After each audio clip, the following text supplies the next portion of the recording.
Bonjour à tous les passionnés de football. Une grande nouvelle aujourd'hui. La Coupe du Monde 2030 promet d'être un événement absolument palpitant, organisé conjointement par le Maroc, l'Espagne et le Portugal. Oui, vous avez bien entendu. 3 pays, 3 continents, un tournoi inoubliable. Pour commencer en fanfare et marquer le coup, les 3 premiers matchs auront lieu en Amérique du Sud, en Uruguay, au Paraguay et en Argentine, pour célébrer le centenaire de la première Coupe du Monde. Ensuite, l'action se déplacera vers l'Afrique et l'Europe, avec l'Espagne, le Maroc et le Portugal en tête d'affiche. Voici maintenant les détails.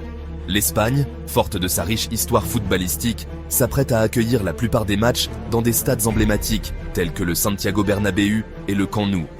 Le Maroc entre dans l'histoire en devenant le 2e pays africain à organiser la Coupe du Monde et propose le futur stade Hassan II qui sera le plus grand du monde. Et le Portugal, connu pour sa passion et son esprit, est prêt à présenter ses meilleurs atouts à Lisbonne et à Porto. Cependant, tout n'est pas rose.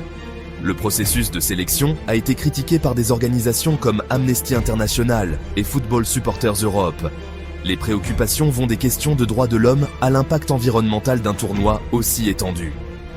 La FIFA, quant à elle, maintient sa décision, affirmant que la plupart des matchs se dérouleront dans des pays voisins afin de minimiser les dommages environnementaux.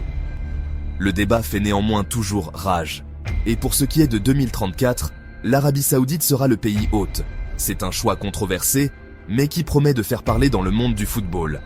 Alors, qu'en pensez-vous ? Êtes-vous enthousiaste à l'idée de cette Coupe du Monde unique ? N'hésitez pas à partager vos opinions dans les commentaires ci-dessous et n'oubliez pas d'aimer et de vous abonner pour plus d'informations. À bientôt.